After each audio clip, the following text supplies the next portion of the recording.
Ano ba? Eh.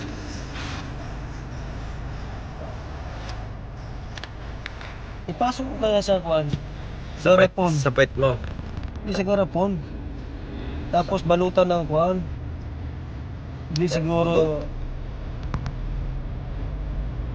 yung Nescafe na garapon. Mga kuya koys, good morning. Time check. Ikaw mo ito sa bitan.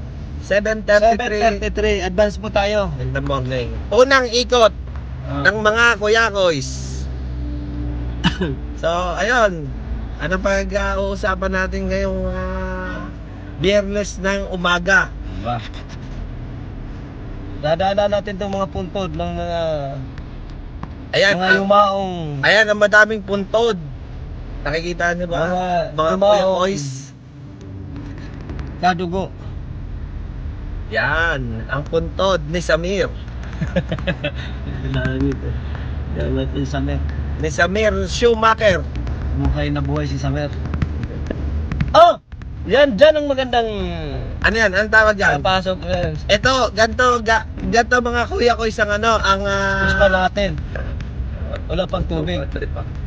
ganto kuya ko isang mga natin, ang fish pond namin dito. Tuyong-tuyo sa ngayon. Oo. Ay, hindi fish pond. Yan. Fish pond yan. Hinihintay lang kami umulan. Pag umulan yan, lalagay na kami ng Tubig. ng yung yung itlog ng tilapia, ng bangus. Alagaan namin yan, kita nyo. Marami kaming palaisdaan dito. Dito naman sa kabila. Ayan, Dito ayan. yung nag-aalaga din kami ng baby shark. Dito naman sa kabila, di ba sa una, bangus at saka tilapia. Dito naman, yung mga crocodile, eco-culture namin kasi ibibenta natin yan. Mahal ang bentahan ng crocodile ngayon dito sa Kaharian. Ayun. Kasi may shortage ng crocodile dito sa Saudi. Yan. Benta nyo. Yung kasunod naman na tubigan, anong iano natin dyan? Alimasag. Limasag naman dyan, ha? Dapat lagyan natin ng marka dyan. Lalagyan natin ng marking na crabs. Ubos Kabila. na yung alimasag natin Oo. sa mga beach na yan. Oo, yan. Alimasag dito. Meron pa kami. Nakatatlong nakatatlong pand na kami para, di ba, may alimasag na tayo. Ano kang magaganda doon sa kabila? Nakahanda na rin yung isang pan natin. Pang lobster naman yun kasi may alimasag na tayo. Lobster naman dito dapat. Ngayong buwan di pa Ayan. darating yung lobster. Clam. Clam na lang. Taiwan clam. Taiwan, yung halaan. Oo, kasi Yun. yung Taiwan malapit lang dito eh. Oo. Kinancel natin yung order natin request Oo. sa Lazada. Oo, sa Lazada. Order, Sa Shopee. meron na kasi Buti sa yung Lazada Shopee, pala nag-response. at Shopee. Nag-response. Ng order ng ng mga clams yung para may culture. Dito ano naman dito? Ano ilalagay natin dito? Yung sirena na nahuli natin, malamang dito natin ilalagay. Pwede. Nakatali pa rin ba 'yon? Yung sirena na huli natin? Hindi, nasa kwarto ko. Nasa kanto pa sige. Ang ginagawa mo doon sa sirena? Sinalsal ko. Hindi ibig sabihin may itlog yung sirenang nakita mo. Hindi pala Nahuli sirena mo. yun. Sireno pala. Shoki pala yan, Shoki. Oo. Kasi nasalsal mo yung yung nahuli mong sirena. Di Sinalsal ko Shokoy. siya, nagpipindir ako. Dito sa kabilang palaisdaan natin, ano ilalagay natin dito? Dyan. Iniisip pa ng kuya ko kung ano daw ilalagay dyan. Ano sabi ni Kuya Koy? Sabi ko wild duck na lang kasi yung wild duck paubos na rin yung tubig sa kabilang. Dito na lang tayo magko-culture ng kuan. Culture ng Wild duck. wild duck. Okay, Kasi yung wild duck na yan, hindi na makalipad, wala ng pakpak. Okay, sige, Dyan na lang sila magsiswimming. Okay. Dito naman sa kabila, mukhang maganda dito mag-aalaga tayo ng mga pagong. Di, Pagong. yung mga pamangkin natin, wala na tayong para sa pamilya natin. Yung pamangkin dyan natin nalagay, kukulture na rin natin. Wala naman silbi yung pamangkin rin. Paglaki, iiwan ka rin. Oo, yan. Huwag Sige. na pag-aaralin yan. Hindi. Dyan na sila kukulture Ibig sabihin, dito sa pan na to, tao ang ilalagay natin. Tao. Breeding ground ng tao to ngayon. Para sa bagong henerasyon. Sige. Game.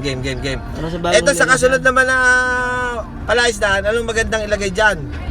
Eh siyempre wala na rin tayong choice eh. Tayo na rin dyan para at least may swimming pool tayo. Gagawin natin Gagawin natin swimming pool yan. pero ayusin natin yan. Okay, ipapatiles natin yan para tapos- sa sagdanan, para maganda. Okay. Ilipat natin yung yung swimming pool doon sa Dubai, dito na tinalagay. Okay, sige. Itong kasunod, ano naman ilalagay natin dyan, Kuya Kois? Wala pa namang sinabi yung lolo ko dyan. Oo. Basta sabi niya, iwan lang muna yan, reserve muna. I-reserve Kasi may natin. hinuhuli pang kuhan. Ano inulam? Mga yellow pin na yung tuna o blue pin na tuna? Ano sa tingin mo mas pala, maganda? Kasi, siyempre nakabili ka kamo Kuya Kois ng ng itlog ng blue pin. O di, dyan na natin palakihin. Pero mas maganda yung nabili na Jurassic. May dinosaur kayo. Oo. Nakakuha kayo ng itlog ng dinosaur. Tama, May pwede dyan sa kabila. Pinasag to ni Juan yung Oo, dinosaur na lang. Magagalit Sige. siguro. Dito sa kabila, anong magandang ilagay dyan? Ito Kuya ulo Kois. ko ang dami pala niyang iniwang pispan dito. Ba't di niya lahat sinabi? Kaya nga kailangan natin asikasuhin para kumita tayo, Kuya Kois. Ikaw naman eh. Akala ko, dami pala. Anong ilalagay naman Akala natin ko dito? 5 lang. Ano ilalagay Ba't ang dami? natin dito, Kuya Kois? Iwan ko na, bahala ka na dyan. Gawan na lang natin kuhan dyan. Ano? Tapunan ng basura. Basura natin to. Basura, para yung mga basura natin Mangungulekta. maglalangoy din sila. Hindi, wala yun. Siyempre, mangungulekta tayo ng mga magtatapon dyan. Gagawin natin ang tawag dito, natin. Gagawin nating energy yung basurang tinatapon nila. Para kumikita pa rin tayo, mga Kuya Kois. Okay. Tapos ito, yung nag-uukay na yan, may nakita na silang diamante dyan kanina. Maya-maya, parang may nakita silang ginto, kanila na yan. Nakakaawa naman sila, nag-uhukay para balato na natin yan sa kanila. Dito sa huling hukay, anong ilalagay natin dito, Kuya Kois? Yan. Wala, naubusan na ako ng kuhan eh. Maisip. Wala na akong kuhan eh. Diyan tayo maggawa ng entrance ng mga underground facilities natin, Kuya Kois. Ay ba? Tulad ng magko-culture tayo ng diyan. Kasi bawal dito sa Karian yung baboy. Tatabunan natin yung hukay na yan. Mag-aalaga tayo ngayon ng baboy diyan. Ay ba? Ibebenta natin ng per kg. Kasi ang per kg ngayon dito ng baboy nasa 170 na. Di kumita na naman tayo sa... Alam ko na, yung organic, yung baboyang walang amoy. Yun, tama yun. Organic na baboy. Ibig sabihin, yung mga natirang gulay sa mesol, yun ang ipapakain natin. Oo. Tama. Magandang idea yan. Ayos.